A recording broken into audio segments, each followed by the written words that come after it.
left off, I believe, was we were speaking about Canadian politics. Yeah. I don't know, I hope we were speaking Well, about Canadian politics. It is a great art, and a great politician is a great man. I don't care what party he's for. There is something about him which lifts him above all the rest of us, in my view. In my view. I want to tell you a good story. Sure. From Tommy Douglas, who was another man I admired. And Tommy Douglas was the youngest MP ever elected in Canada at the time he went to Commons. He was 24 years old, just a kid. And he didn't have the nerve to make a speech on the opening government throne speech of that parliament.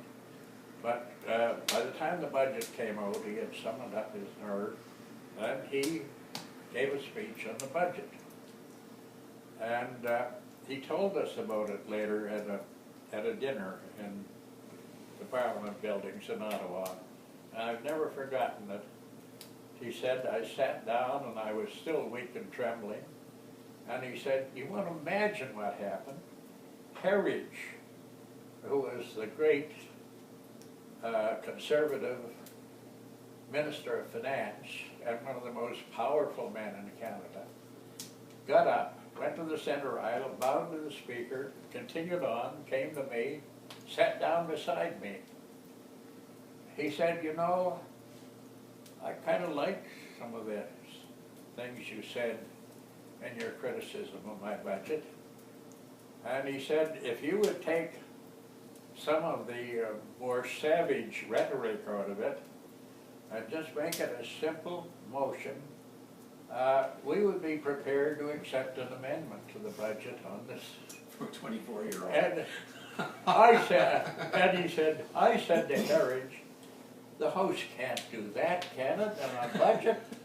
And he said, young man, this House can do anything it chooses, including cutting the heads off kings. He got up and went back to the other side. I love Harry. So, raced down to the railway station. There were no planes in those days, a long time ago. And he was wondering what his reception would be like in some riding near Moose Jaw. Yeah. And he said, my wife would be embarrassed. She was always embarrassed when I was being praised. But he said, I was sort of going through my speech in my mind as we were riding across the prairies. He said, we got there at 11 o'clock at night. The wind was blowing, and the bits of snow were like little specks of acid that pecked away at your face. I'm familiar with it. He said there was nobody on the platform to meet me. Nobody. He said I went outside with my suitcase. There was one taxi sitting there. I went and got in it. It was the man who had conducted my campaign. And he said, hello, Tommy. What are you doing here? We thought you'd all gone. We all thought you'd gone down to Ottawa. I guess maybe it's true they get what they deserve, yeah. Because if I had the means to get the Spotted Toad Party on the ballot in the next election, and I got a good collection of people with my kind of thinking to go out, we could capture the Canadian political scene. Yeah. Then we'd be under the microscope, and we would have our failures and our ups and downs. But it's not inertia that is carrying politics along. It is, I'm afraid, disdain disdain for the very process. Gone to the Chilcotin and become a member of Parliament. How long did that last? 4 years, 4.5 years. It was just Trudeau's first Parliament that I was there, and I didn't pay enough attention to the people at home. But on the other hand, Who did? why should I? Yeah. There was nothing they needed. Yeah. A question you might ask me, and I'll answer it now.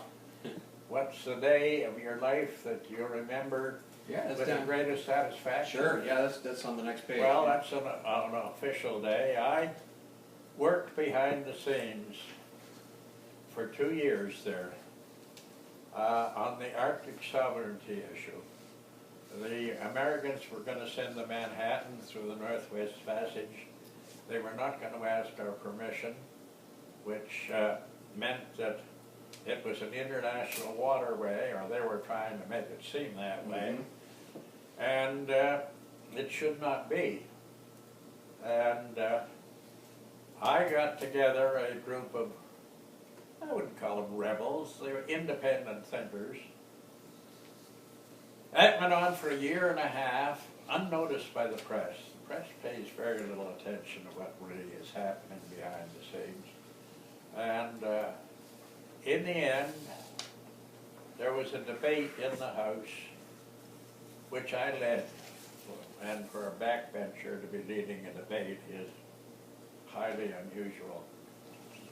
And at the end of it, toward the end of it, Tommy Douglas called over and said, "Why don't we vote on it?" And I said, "Well, we can't vote on what we agree on, can we?" He said, "Sure we can." So that was a sub rosa. And in the end, we put it to a vote, a standing vote of the House of Commons. Every member had to stand and register his vote. Got a unanimous vote of the entire House of Commons, every party, for my resolution. Has there ever been another one since?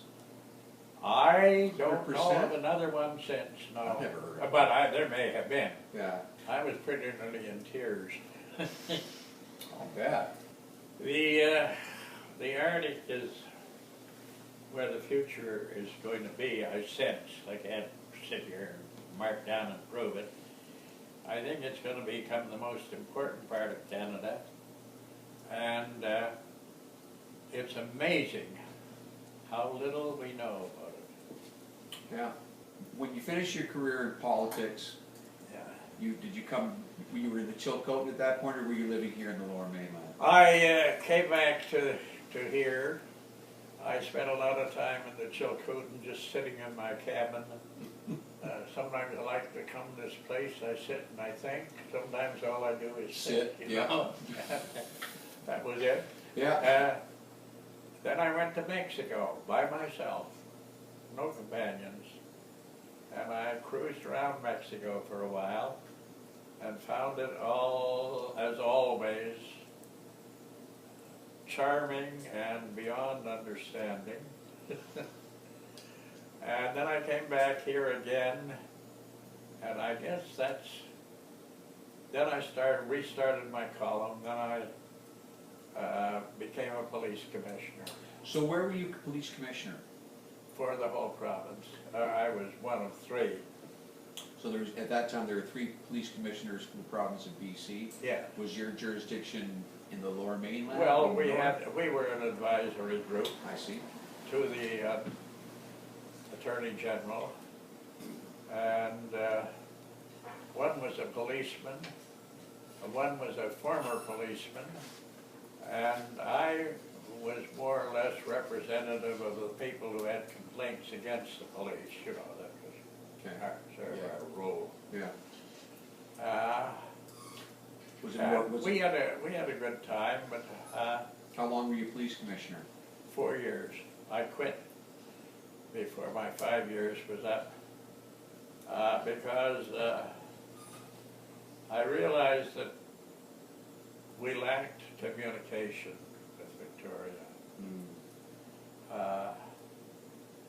whether we were right, whether we were wrong, it didn't matter. The communication was not there. And I claim now, and I claimed then, and I claimed for a long time, that communication is the weakest link in our political structure. So after you finished your career as a police commissioner, did you become a writer full time? I became an old invalid sitting around here, looking at TV, which is despicably bad. Yeah. Reading newspapers, which nobody's working on. They're Aggressively holding bad. titles on. Yeah. And, but I can't complain at my age. I'm 89 now, and not that far from 90. And I have no business complaining. They'd snatched me off the earth 22 years ago. I would have no complaint. I gotcha. I had my time, and it was a good time, almost all of it. No regrets? Oh, we all have regrets, but no major regrets, no fundamental regrets. Yeah, that's what I was That talking say, the kind that make you say, oh God, if only I could change that. Yeah. No, I don't. The book is, I believe it can be seen from the screen. It is All Is Well, Yeah. sort of. Yeah. Now in this book you say you intended to, or tried to appear to be arguing from the point of Big Brother. Yeah, always, except at the very end, in here, I find an appendix that I'm pretending to argue for Big Brother. I can't see. really. Yeah. And what I really think is this. Yes, of course, of course. I don't think I have the energy to do the research which is necessary to come out with another book such as Can Democracy to Be Saved? I wish I could say that I could write a funny book, Yeah. but my humor seems to have faded. You think? Yeah. I think you're a pretty funny guy. Yeah.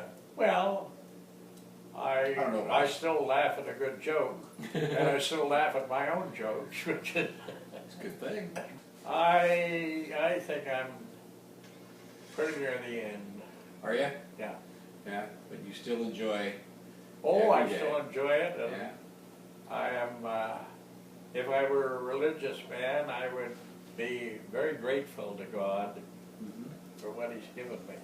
That I wrote a book about a young man, very similar to me, being elected to Ottawa by a constituency like